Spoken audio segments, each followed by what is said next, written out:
All right, I'm going to be reading The Year of Billy Miller by Kevin Henkes. All right. So I'm going to start with Part 1, The Teacher. All right, Part 1, Teacher, Chapter 1. It was the first day of second grade, and Billy Miller was worried. He was worried that he wouldn't be smart enough for school this year. There was a reason he was worried. 2 weeks earlier, on their drive home from visiting Mount Rushmore in the Black Hills of South Dakota, Billy Miller and his family stopped in Blue Earth, Minnesota, to see the statue of the Jolly Green Giant. Billy instantly recognized the giant from the labels of canned and frozen vegetables. The statue was spectacular, so tall, and the greenest green Billy had ever seen. Billy was wearing his new baseball cap that said Black Hills in glossy silver embroidery. It was a blustery day. The flag on the nearby pole snapped in the wind. Billy raced ahead of his family, up the steps to the lookout platform.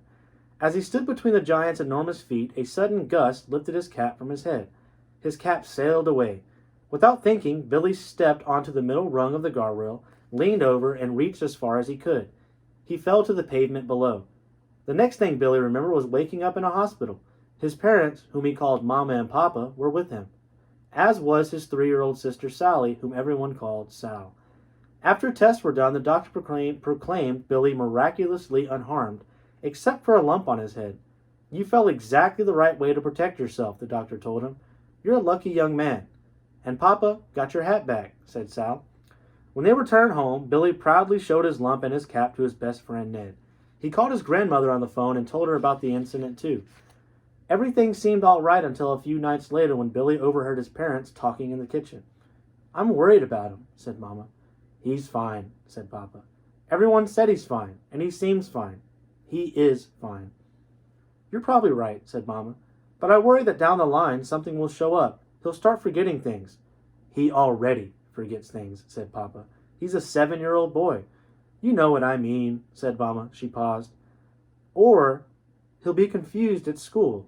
And that's all Billy heard. He snuck up to his room and closed the door, and that's when he started to worry. Billy didn't tell anyone that he was worried. Sometimes he didn't know how to say what he was thinking. He had words in his head, but they didn't always make it to his mouth. This happened often, even before the fall. Happy first day of school, said Mama. Happy first day of school, said Papa. Billy had noticed long ago that one of his parents often repeated what the other said. Without taking the time to sit at the table, Mama rushed about the kitchen, stealing a few bites of Papa's toast and a gulp of his coffee. She hoisted her big canvas bag onto the counter and reorganized its contents. It was Mama's first day of school, too. She taught English at the high school down the street. While Billy was eating his pancakes, Papa reread aloud the letter that Miss Silver, the second-grade teacher, had sent during the summer. In the letter, Miss Silver greeted the students and said she was looking forward to the new school year. She said that she and her husband had a baby boy at home and 2 dogs. She said that second grade would be a safe, happy year of growth and a wonderful, joyful, exciting challenge. Billy stopped chewing when he heard the word challenge. He put down his fork and touched the lump on his head. He didn't want a challenge.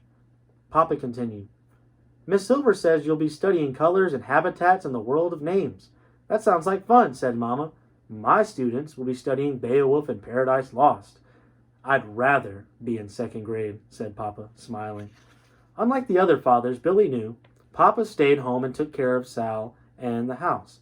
Papa was an artist. He was waiting for a breakthrough. That's what he always said. He was currently working on his big sculptures made of found objects.